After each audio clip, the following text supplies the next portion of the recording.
So now, before we actually go into understanding and working with Docker, for those students who are not familiar with the use of why we need containers in the first place. So Docker is a tool that can be used to go and containerize your applications. So what was the need of having this container technology in place? So let me go ahead and give you the benefits of having containers with a set of examples. The first benefit is isolation of your applications. So in the past, let's say a company wants to go ahead and host an application. They would go ahead and spin up a virtual machine on a physical server in their on-premise data center.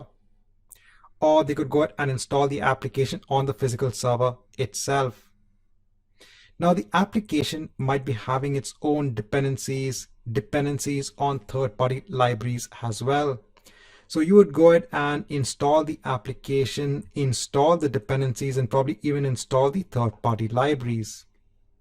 Now let's say you have to go ahead and install another application on the same server.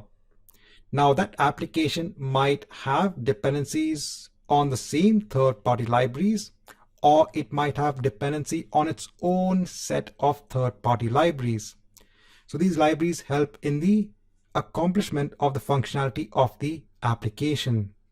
And now let's say when you go ahead and install the libraries on this VM, it goes ahead and disrupts the working of the first application. So there's a clash between the dependencies of the second application with the dependencies of the first application. So this is a common problem when it comes to installing many applications on an underlying VM, because they all share the same OS, they share the same sort of infrastructure, the OS infrastructure for hosting the applications. So that was the first problem. The first problem was isolation. So the first benefit that you get from containers is isolation. So you can actually go ahead and bundle your application, its dependencies on third-party libraries within a container itself, right? So this is a self-managed container, and you can go ahead and create a container for another app itself. And then you could go ahead and run those containers on the underlying VM. These containers don't have an idea that they're running side by side on the VM. That's because they are running in one isolated unit. Now you could go ahead and spin up another VM for hosting the app itself. But then this becomes kind of a wastage of the underlying resource just to go ahead and create a VM, a virtual machine for hosting an application. You could just go ahead and bundle your application in a container and run the container on the underlying VM. The next benefit is portability. So let me go ahead and give you an example on that. So now since your applications are bundled up as a container, they could actually be ported from one VM onto another. So your VMs might be running on an underlying physical server. If your application is running as a container on one VM and you want to go ahead and move that app onto another VM, it's very easy. You go ahead and just deploy the container on the other VM. So it's very easy to go ahead and port your applications in different environments. Over here, the underlying OS still needs to be the same, but then you can still go ahead and port your applications on different VMs just by running a container. So just before actually going into Docker, I want to go ahead and give you some examples on the use case of containers, because Docker in the end is a technology that is used for creating and managing containers. So in the last chapter, I had talked briefly about containers. So now we come on to Docker, and we'll be using Docker throughout the rest of the remaining videos when it comes to containerization. So Docker is an open platform that is used for developing, shipping, and running your applications. The way that it actually goes ahead and does this is it has the ability to go ahead and package and run an application in a loosely isolated environment called a container. Now, let's say you want to go ahead and host your application as a container on underlying VM. The first thing that you have to do is to go ahead and install the Docker runtime. So the Docker toolset, the Docker runtime, is used for ensuring that the container can actually run on the underlying VM. This Docker tool is responsible for creating and managing the container. It also helps the container to go ahead and use the underlying hardware resources of the VM. So it can go ahead and ensure that the container can use the underlying memory, CPU, and the networking interfaces that are also available with the VM. So the Docker runtime can ensure that the container has access onto the CPU, memory, etc. of the underlying VM. So over here, the container is an isolated and a lightweight environment for hosting your application. So we're going to be seeing a lot of examples when it comes to working with Docker so that you get a good idea of what Docker is. Over here, I'm just going through some key concepts. So when it comes to Docker, your container is a runnable instance of something known as an image. The image is the read-only template which has instructions that are required to go ahead and create the Docker container. So you can think of the image as having the set of instructions on how to ensure that your application runs as a container. Then when you want to go ahead and actually create a container, you go ahead and create a container out of that image. It's like having VM templates in place. So if you want to go ahead and create multiple VMs, you'll actually go ahead and create a template of the VM that has the underlying softwares installed, whatever you want to have on a VM. And then you can go ahead and reuse that same template to go ahead and create multiple VMs. The same thing over here. You go ahead and create an image which basically tells what you want running in that container. And then you can go ahead and create a container out of that image.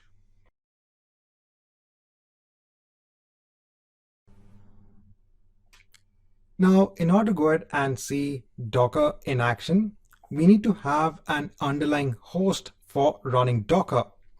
Then we go ahead and run containers on that Docker host using that Docker runtime.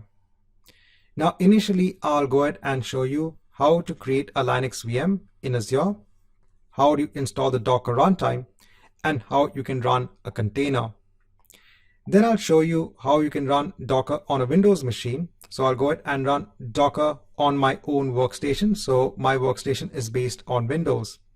I'll go ahead and use the Docker desktop to go ahead and ensure that I can run Docker containers on my local machine. I can go ahead with development. And then we'll see how to basically create applications in Visual Studio and then how to containerize them. So firstly, just to get started, let's see how to go ahead and deploy Docker on a Linux VM. So over here in my Azure account, I'll go on to virtual machines, and over here, I'll go ahead and add a new virtual machine. So over here, I'll go ahead and choose my subscription, and I'll go ahead and choose a resource group. Over here, I'll give a name for the VM. I'll go ahead and not have any infrastructure redundancy. Over here, I'm going to go ahead and choose Ubuntu server. If you don't see Ubuntu server over here, if you go ahead and scroll down, so in the marketplace images, you should be able to see Ubuntu server over here. Then I'll go ahead and choose a size which is available. I'll go ahead and choose the account type as password. Over here, let me go ahead and mention the credentials. So we'll go ahead and use these credentials to log into the Linux VM. I'll go on to next for the disks. I'll leave everything as it is. I'll go on to networking. I'll leave everything as it is. Management, advanced, tags, review, and create.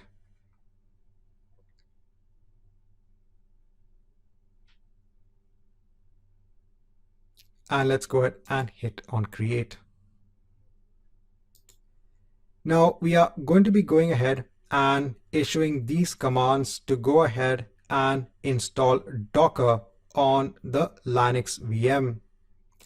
Over here, we are going to be using the Community Edition, which is free of cost when it comes to Docker. So that's the Docker Community Edition. You can have other packages as well. So for example, Containerd is part of that Docker package. This is actually used for managing the containers. And the CLI is the one that helps us to go ahead and issue commands against Docker. Now, all of these commands I'm actually getting from the Docker documentation. So if I go on to this link over here, so I'm just going ahead and issuing the commands that are available in the Docker documentation. Now I can see I have my Linux VM in place. So I'll go ahead on to the resource. Now over here, I'll go ahead and connect using the PuTTY tool. So I'll go ahead and open up the tool. I'll take the public IP address. I'll copy it over here. I'll go ahead and click on open. I'll click on yes. Over here, let me go ahead and log in. Now let's go ahead and execute these commands. So over here, as I mentioned before, I am just going ahead and issuing the commands which are available in the Docker documentation. So the first step is to go ahead and update the package index. Then I have to go ahead and install the required libraries. So again, I'll just go ahead and paste everything. I'll go ahead and hit on Y for continue.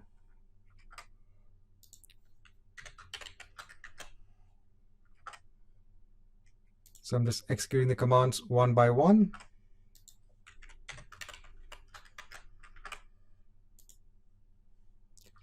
Then finally, I'll do the apt-get update.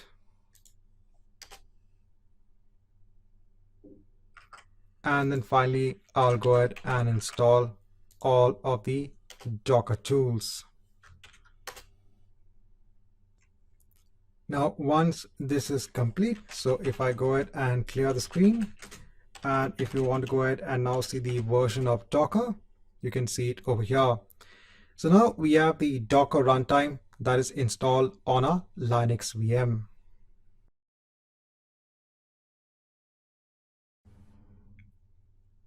Now, in the last chapter, we had seen how we could go ahead and install the Docker runtime.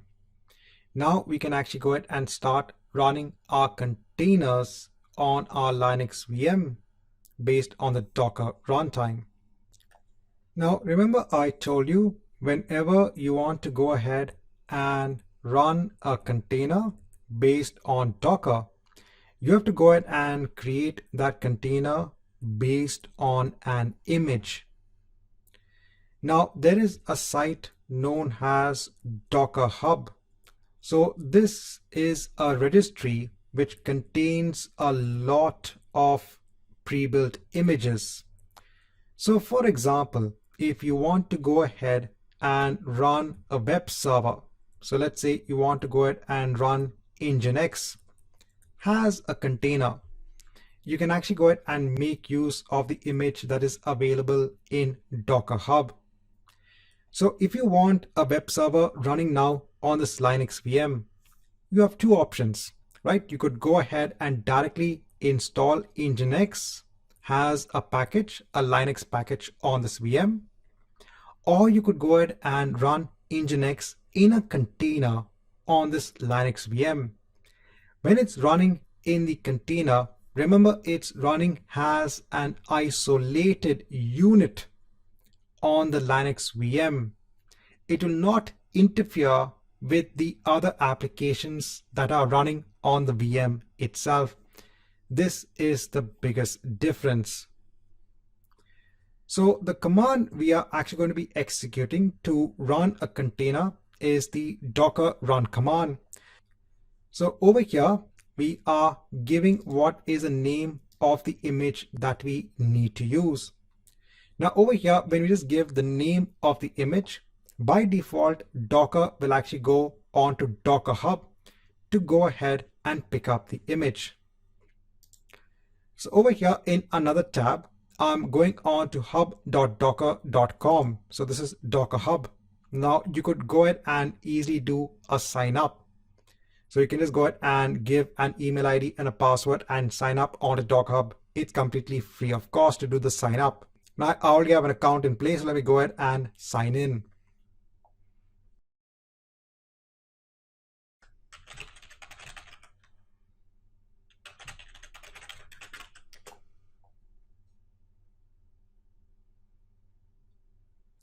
So I've signed into Docker Hub.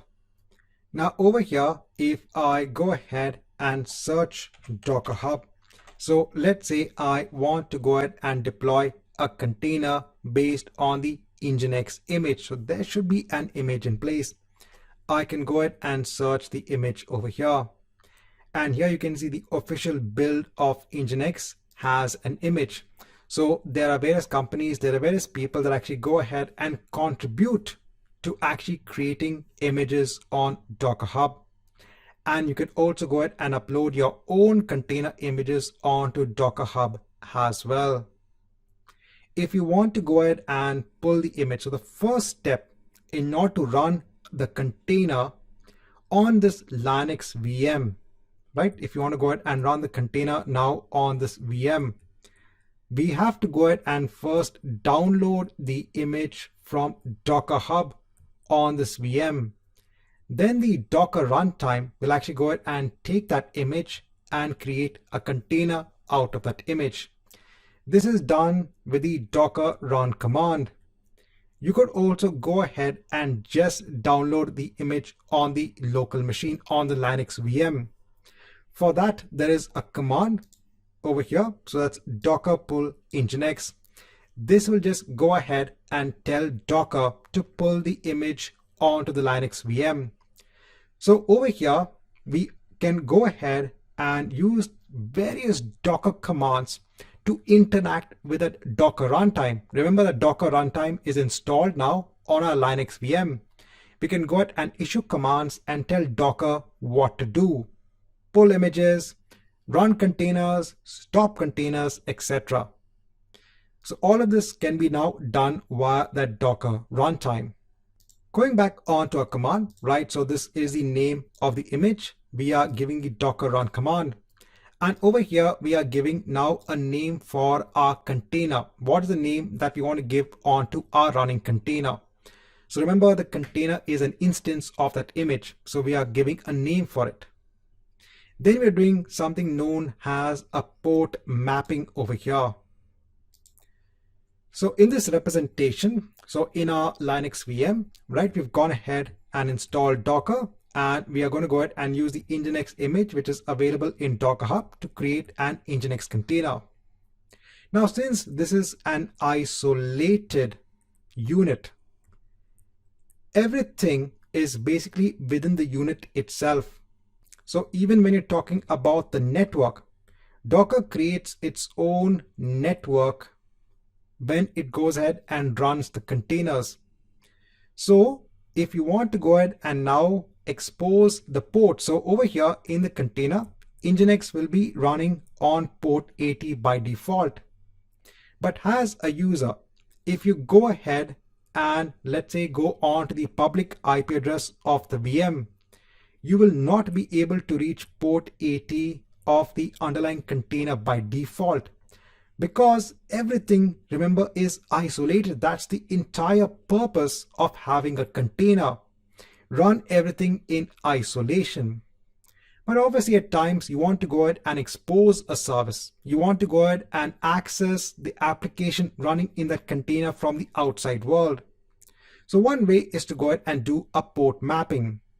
Over there, you can say, please go ahead and map the port number, which is exposed by the application running in the container, to the port number of the underlying Docker host. By doing this port mapping, we are exposing the container just onto that Linux VM. So over here, let me go ahead and try to run the command. Now over here, we're getting a permission denied. So what we need to do is that we need to go ahead and just append sudo. So I just go ahead and run the command with some sort of administrative privilege. So what it's doing first, you can see it's unable to find the NGINX image locally. So now it's going ahead and pulling the image.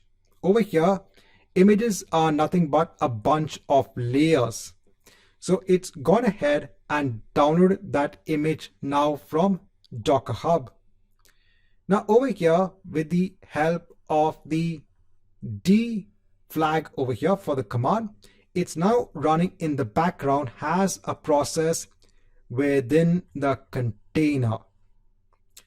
If you want to go ahead and see whether your container is actually running, you can go ahead and do a sudo docker ps, and over here you can see your container is in the running state.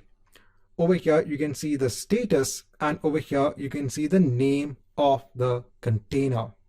Now every container actually has a long form of an ID that is actually assigned onto the container. Over here you have the shorter form of the container ID.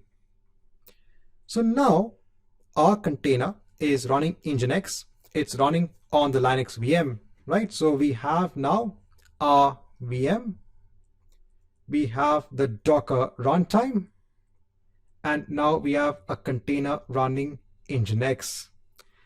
Now let's go ahead and see whether we can access NGINX from the outside world. The first thing I'll do is that let me go on to my Linux VM. I'll go on to networking.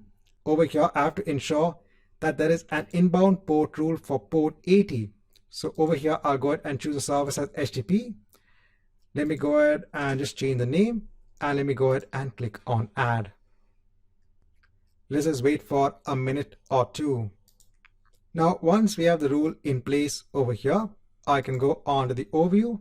I'll go ahead and take the public IP address. I'll go on to a new tab, and over here you can see the home page of NGINX. But now remember, this web server is not installed on your Linux VM. It's running as a container on this Linux VM. This is the important difference. Now in the last chapter, we had gone ahead and run a container based on the NGINX image.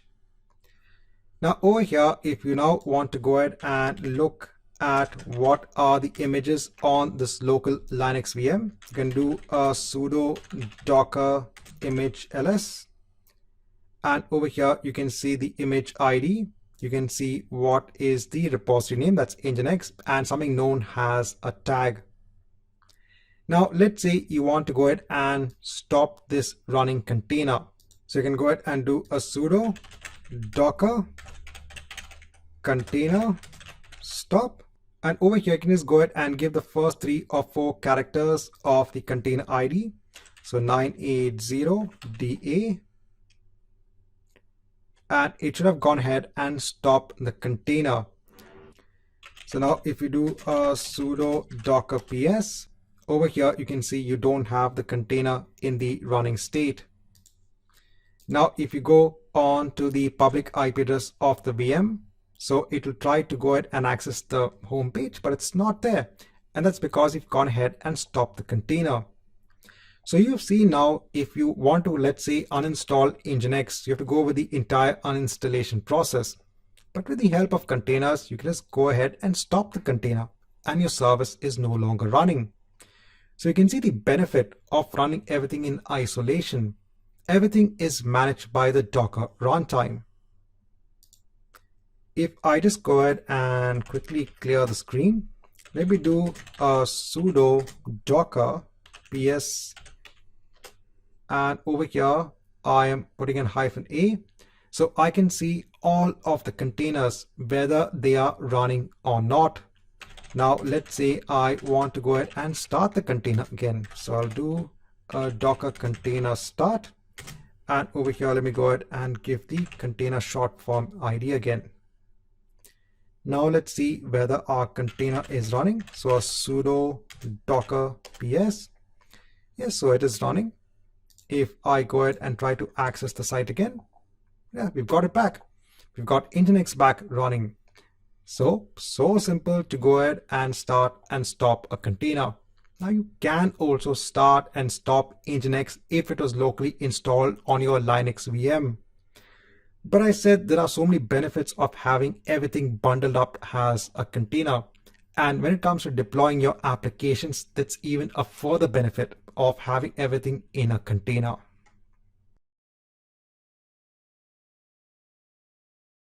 Now, in the next set of chapters, I want to go ahead and install Docker Desktop on my local machine. So I'm a Windows machine. I want to go ahead and run containers on my local machine itself. Now, since I'm on a Windows machine, I can only go ahead and run Windows-based containers.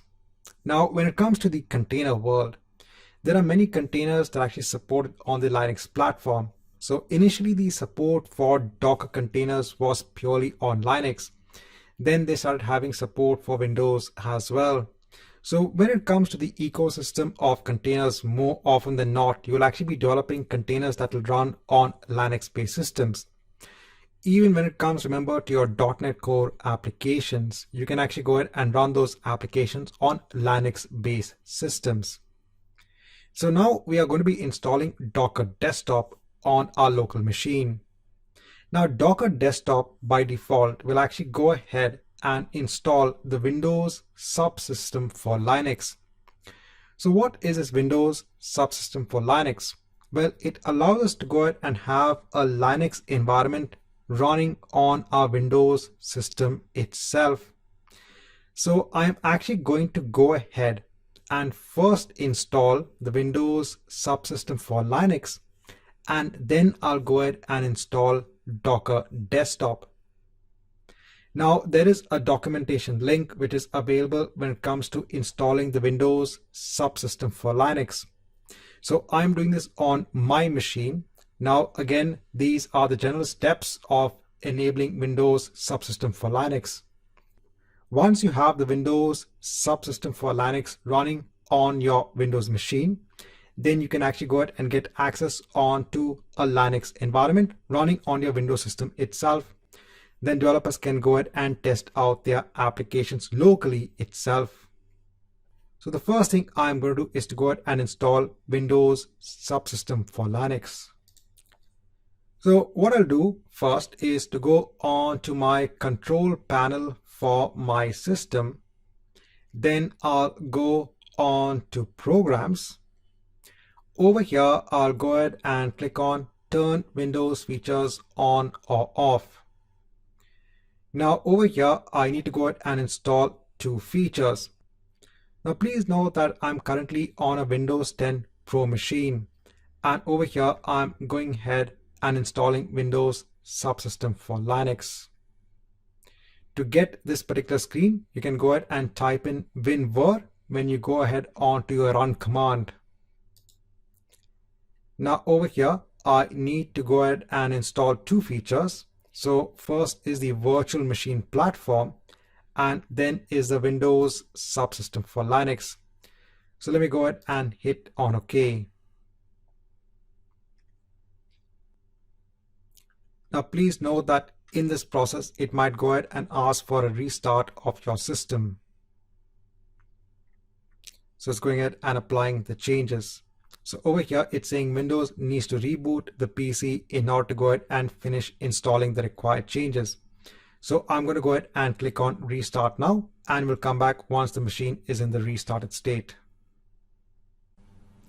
Now over here, I'm in the documentation page. So I've gone ahead and restarted my system. So this is for Windows Subsystem for Linux. So we've gone ahead and performed two steps. So the first step was to go ahead and enable the virtual machine feature. And we've also gone ahead and enabled the feature for Windows Subsystem for Linux. Now we need to go ahead and ensure that we perform two additional steps. So first is downloading the Linux kernel update package, and then setting version 2 of Windows Subsystem for Linux as the default version. So if I go on to the point of download the Linux kernel update package, over here, let me go ahead and download the required package.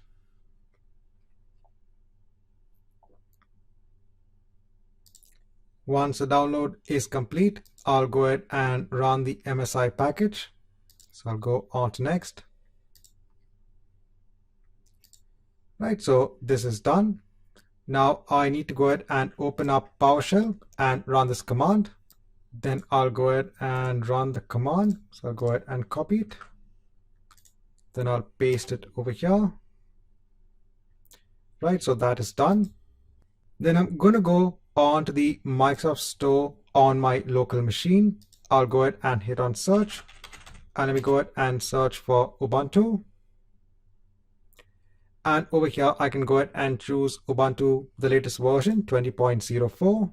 So I can go ahead and click on it.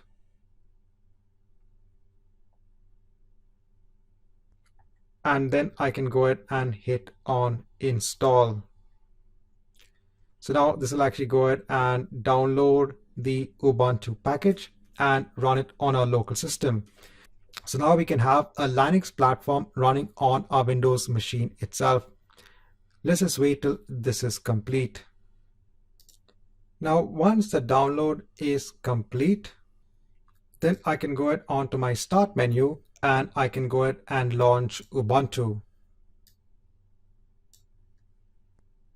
So over here, it's asking to go ahead and enter a new Unix username and what should be the new password.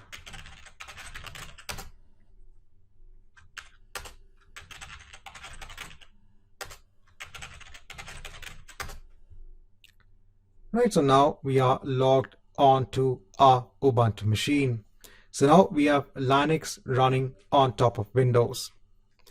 So in this chapter, I just want to go ahead and show you how you can install the Windows subsystem for Linux.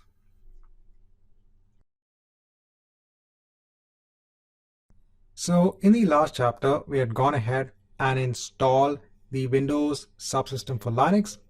Now in this chapter, let's go ahead and install Docker Desktop on Windows. So this is a complete package which has the Docker runtime, and you can go ahead and issue Docker commands as well. Over here, if you look at the system requirements, it requires the Windows subsystem for Linux. Over here, you can see what are the supported Windows versions. Over here, you can see the build number and the version number.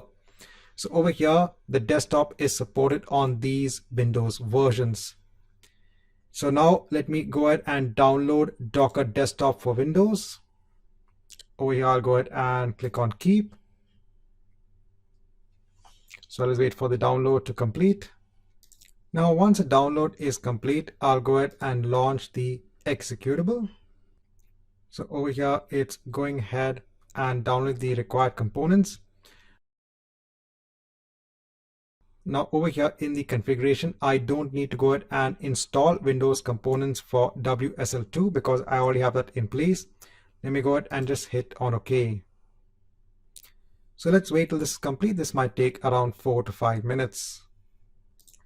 So now over here, it's asking us to go ahead and close and log out. So let me go ahead and log out of my system and then come back. Now after logging out and logging back in, so over here, it has gone ahead and started off Docker Desktop. So let me go ahead and just close this. And now over here, you have the Docker Desktop settings in place. So you have general settings. If you go on to resources, you can see the proxies, network, the WSL integration. You can see the Docker engine and Kubernetes as well. So now you have the Docker Desktop and the engine running on your local Windows system. If you actually go ahead onto the taskbar, over here also you'll see this icon which shows you that Docker is currently on your local system and is currently running. So you can actually go ahead, right click, and you can go ahead and view the dashboard over here. So this is basically the dashboard for Docker. So over here we have our containers and apps which could be running. We have the images which could be downloaded on our local machine. Right, so in this chapter, I'm going to go ahead and show you how you can install Docker Desktop. Now, in this chapter, I want to show you how you can actually apply Docker onto the Linux system that you've just installed on your Windows desktop using that Windows subsystem for Linux. So over here in the settings for Docker desktop, if you actually go on to the resources section, over here if you go on to WSL integration, over here you can actually go ahead and enable integration with the additional distros over here. So now you're integrating WSL with the Ubuntu that you've just basically installed. So I'll go ahead and hit on apply and restart. Now, once this is in place, let me go ahead and open up Ubuntu.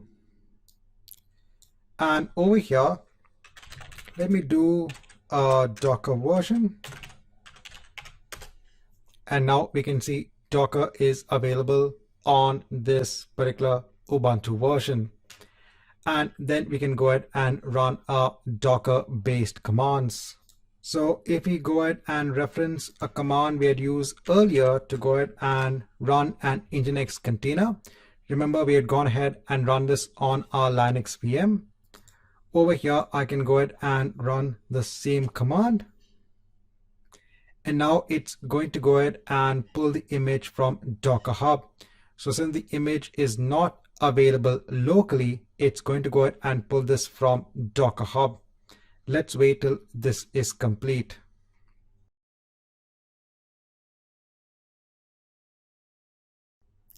So now over here, it's asked me to go ahead and allow Docker desktop, the back end. So let me go ahead and allow access only onto my private network. So I'll go ahead and hit on allow access. So now over here, if we do a Docker PS, so we can see our NGINX container in place.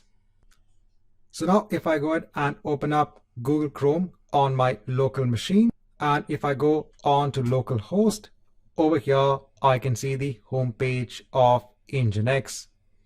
So now remember, the container is running on our Linux subsystem, which is running on Windows.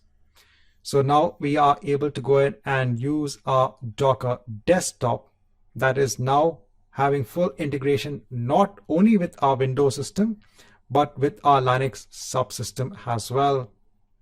So now instead of actually going ahead and spinning up a Linux VM just to go ahead and see, how to deploy containers, you can actually go ahead and now develop your applications locally and deploy your containers here itself and see how it works.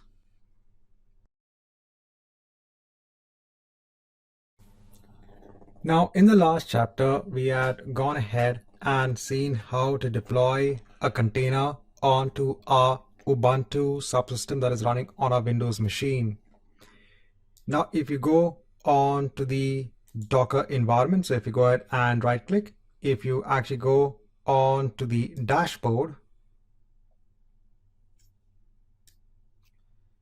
so over here in the dashboard, you can now see the containers which are running. So it could be running either on your Windows system or in the Linux subsystem. Over here, you can actually go ahead and stop the container at any point in time. If you go on to images, here you will see the images that are being used. Now, let's say you want to go ahead and now use Windows-based containers. So over here, we've been using Linux-based containers. So now in order to go ahead and use Windows-based containers, we have to go ahead and enable a feature. So over here, we need to go ahead and enable the feature of Microsoft Hyper-V and containers.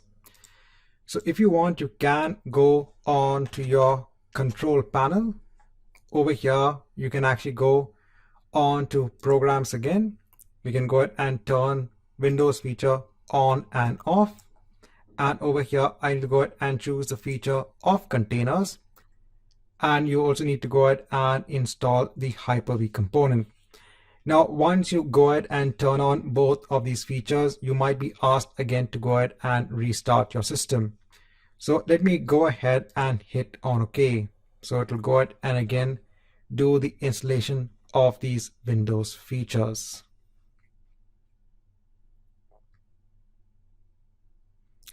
Right, so once this is done, again, we need a restart of the system. So let me go ahead and restart the system and then come back. Now, once I've gone ahead and restarted my system, so let me go again on to Docker.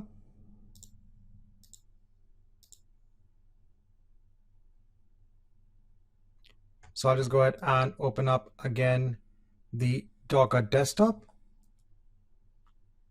And also let me go ahead and let me now go ahead and switch on to Windows containers. So over here, we can go ahead and switch now on to Windows containers, and we can go ahead and switch back onto Linux containers at any point in time. So now what does this mean?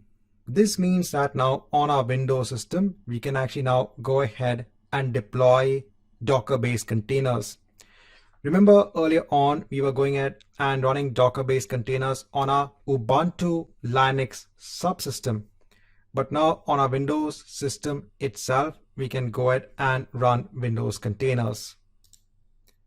So I'll go ahead and open up PowerShell. So I'll go ahead and open up PowerShell on my machine. And now over here, if I go ahead and do a Docker version, I can see the version of Docker over here. So now let me go ahead and try to run the NGINX container over here using the same NGINX image. So let me go ahead and try to run this image. So over here, it was trying to go ahead and find the image and then pull the image. But over here, it's saying there is no matching manifest when it comes to a Windows-based system. So that image for NGINX was actually built to run on Linux. You can't go ahead and run that container, or that image has a container on a Windows-based system. So in the end, the image is built for an underlying OS. So if you look at a container, in the end, it's basically a subset of OS level aspects. So the container contains many layers. One of the layer, that's mostly the base layer, is the OS layer. And that OS layer is just a minified version of the actual operating system. So for example, if you look at NGINX, so it might be using Linux as the underlying OS in that particular image. Now that's just a subset of the entire Linux platform. It's a small minified version, just what is required to go ahead and run the container. Now, since this is based on Linux, it needs to run on a Docker host that is based on Linux. So this is important. So image is built for a particular platform, and that's because of the base layer in that particular image. That's why we can't run NGINX over here. So over here, I have another command to go ahead and run basically Internet Information Services that are actually part of Windows Server Core. So you could actually go ahead and run this command. So if I go on to PowerShell, so now it'll actually go ahead and pull the various layers. Over here, you can see that the layer itself is quite large. When it comes to Linux-based layers, they're actually quite less when compared to Windows-based layers. So let's wait till this is complete. Now, once we have the image in place, so it took around 10 minutes to go ahead and download and extract the image. So if I go ahead and do a Docker PS, over here you can see that our container is running. Even if you go on to the Docker dashboard, you can see that you have the container running over here. If you actually go on to the images, so currently it's only showing the image basically which is in use. So currently you're using our Windows containers, so it'll only go ahead and use or show the images that are part of the Windows containers at this point in time. It's not going ahead and showing you the Linux based containers. Remember, we had gone ahead and also download the image for NGINX on our Linux subsystem. Over here, note the size when it comes to the Windows containers. When you look at Linux-based containers, they are actually very less in size. So now if I go ahead and open up Chrome, I'll go on to localhost And over here, now I can see the home page for Internet Information Services. So now you can also go ahead and run Windows containers as well. Now I'm going to go on to my Docker desktop. I'm going to go on to my containers and I'm going to go ahead and stop the container.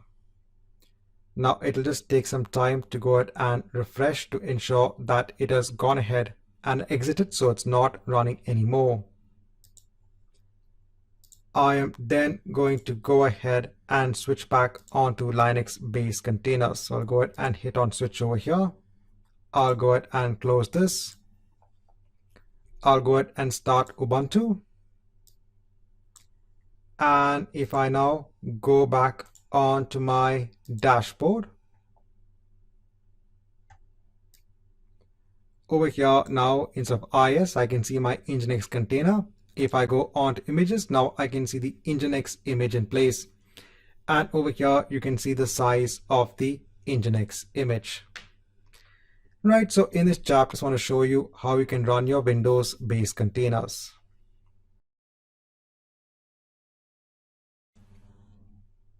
Now, in this chapter, let's see how we can add Docker support onto a Visual Studio project. So over here in Visual Studio 2019, let me go ahead and create a new project. Now, since I want my application to go ahead and run on a Linux-based machine, I can go ahead and actually search for ASP.NET Core. Over here, let me go ahead and choose ASP.NET Core Web App. I'll go on to next. I'll go ahead and give a name for the project. I'll go on to next and let me go ahead and hit on create. Notice there is an enable Docker option over here as well.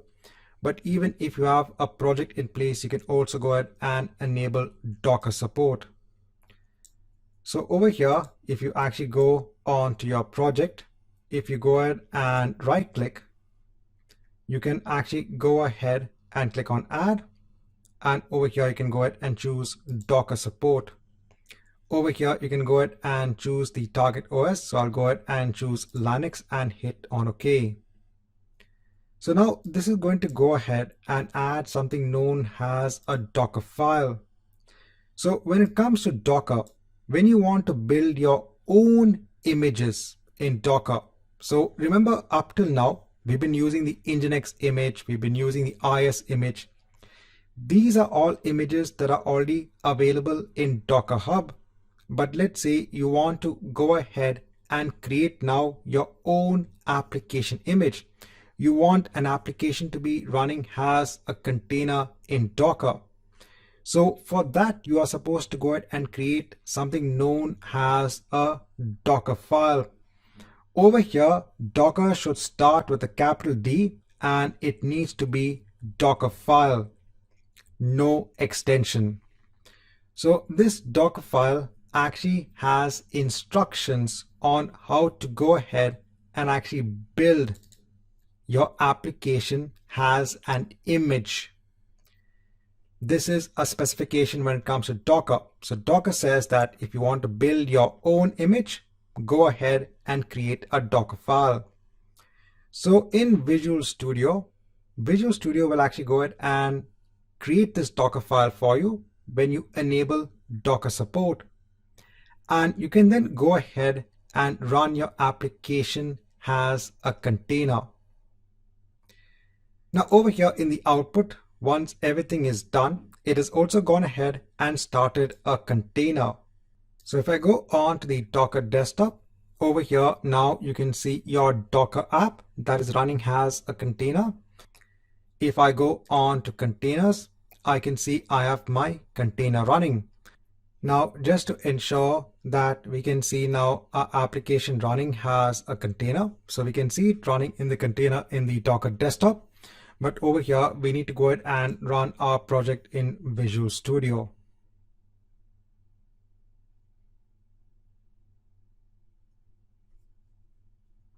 And over here, we are getting the home page. But remember, this is now running as a Docker container. So in Visual Studio, by adding Docker support, it will go ahead and give you the ability to go ahead and build your application as an image that can be run as a container. If you didn't have this Docker support, then you would need to manually go ahead and create the Docker file and then build your image. Now in this chapter, we are going to go ahead and see how to publish now our ASP.NET Core image onto Docker Hub. So currently on our local machine, we have gone ahead with the help of Visual Studio. We have gone ahead and create an image out of our .NET Core application. Now let's say I want to go ahead and run this on my Linux VM, which we had created early on, which already has Docker installed. Remember over there, we were making use of the NGINX images that are available in Docker Hub. But now let's say I want to go ahead and run the container based on the image that we just created. So we need to ensure that we publish our image onto Docker Hub. This is a repository of images. Now currently in Docker Hub, I have some images which I've already gone ahead and created from before. So what I'll do is that let me just go ahead and do a cleanup activity. I'll go on to each of these images of repositories that I have, and I'm going to go ahead and delete them. So you can go on to settings, and over here, if you want to go ahead and delete a repository, which basically has the images, I can go ahead and click on delete repository. Over here, I need to go ahead and give the name of the repository, and I can go ahead and hit on delete over here. So when you go ahead and actually publish an image, it will go ahead and create a repository for the different versions of that image. So over here, let me go on to all of them. Let me go ahead and have a clean slate when it comes to the repositories as part of my Docker Hub account. Right, so I've gone ahead and deleted everything. So I don't have any repositories currently as part of my Docker Hub account. Now we can go on to Visual Studio itself. Let me go ahead and stop this particular project. If I go on to my Docker dashboard, let me go ahead and also stop the container over here. I don't want to go ahead and run the container. So it'll probably go ahead and take some time to go ahead and refresh and be in the exited mode. Now let me go on to my project. Now I can go ahead and right click, and I can go ahead and hit on publish. So you can go ahead and publish now. Your project has an image onto a registry. Over here, I can go ahead and choose now a Docker container registry and hit on next. Over here, I'm going to go ahead and choose Docker Hub. There is another private registry that's available in Azure, which we'll also visit. That's known as the Azure Container Registry. For this point in time, let me go ahead and choose Docker Hub and go on to next. Over here, I want to go ahead and publish it onto a personal repository. Over here, I need to go ahead and give the credentials to log into Docker Hub. I'll go ahead and hit on finish. So now it's going to go ahead and create something known as a publish profile. This publish profile will go ahead and basically deploy now an image onto Docker Hub. Now normally you'll go ahead and do all of these steps via the Docker command line interface, but Visual Studio has all of these features already baked in, wherein you can actually go ahead and work with the various Docker features from Visual Studio itself. So over here, what are we trying to do? We have a .NET Core application in place. We want to go ahead and bundle this up as an image. That image needs to be sent onto Docker Hub as part of a repository, as part of my account. Then on our Linux VM, we should be able to go ahead and create a container out of that image. It will be available in Docker Hub.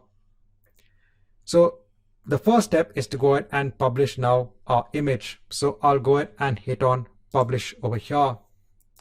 Now this publish activity will go ahead and first build our project. Now this particular build process will again go ahead onto the Docker file. It will go ahead and create now again that custom image. Since all of the layers have already been downloaded before, when you went ahead and ran this project as a container, the layers are already present. But over here, it's going ahead and now building that image, and then it should go ahead and push that image onto Docker Hub. So this might take around 4 to 5 minutes.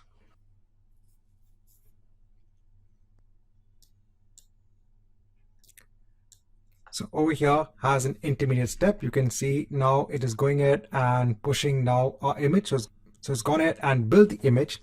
Now it's going ahead and pushing all the different layers of our image onto Docker Hub. Now once the push is complete, so you can see successfully pushed the Docker image with the tag latest. So if I go on to Docker Hub and if I go ahead and refresh my repositories, over here, now you can see our Docker app image in place, or our Docker app repository. We can go onto it, and over here we can see the latest image in place. Now in the last chapter, we had gone ahead and published our image onto Docker Hub. So now let's say that we want to go ahead and pull this image down onto our Linux VM and run a container based on this image. So over here, we can go ahead and do a two-step process wherein we go ahead and pull our image first, and then we can go ahead and run a container out of our image. Over here, this will basically be the name of our image, and over here, we need the latest tag name. So over here, I'm on my Linux VM. Let me go ahead and clear the screen. Now I'll do a sudo docker pull to go ahead and pull the image out of Docker Hub. Over here, let's go ahead and ensure that we have the right name for our image, right? So it's shakensteve/docker app. So /docker app and the latest tag. So now it's going ahead and pulling that image from Docker Hub. Now, if you want to go ahead and run a container out of that image, so I'll go ahead and do a sudo docker run. Over here, I'll go ahead and give a name for the container. So I'll say Docker app container.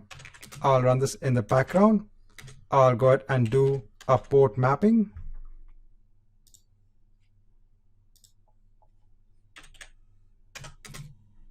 And then let me go ahead and give the name of the image. So let's go ahead and run this. So over here, it's giving me a failure to bind the port because the port has already been allocated. So let's go ahead and do one thing. Let me go ahead and clear the screen.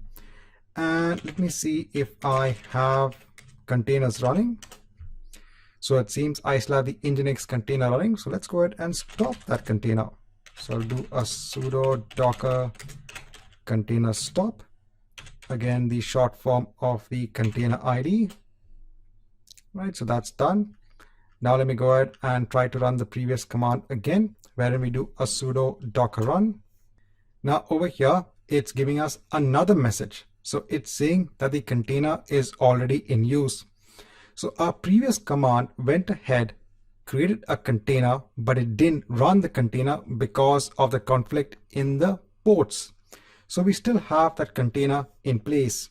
So if you go ahead and do a sudo docker ps-a, so over here you can see that we do have the container based on our Docker application.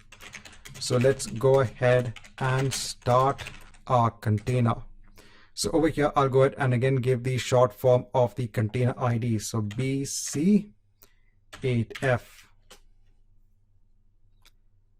So now let's see if we do have the container in the running mode. So I'll do a sudo docker ps. And right, I do have now the container that is running. Now over here, if I go ahead and do the curl command and try to go on to localhost port 80. So over here, I'm basically getting the HTML context, basically the HTML page. If I actually go on to the Linux VM if I go ahead and take the public IP address, and if I go on to a new tab, over here also you can see the home page for the application. So we have seen that in Visual Studio, what we done earlier on, we had a .NET application. We went ahead and packaged it as an image and published it onto Docker Hub. And now we can actually go ahead and run a container on our Linux VM. So easily we were able to go ahead and package a solution as an image and then deploy it as a container on another VM with just a few simple commands.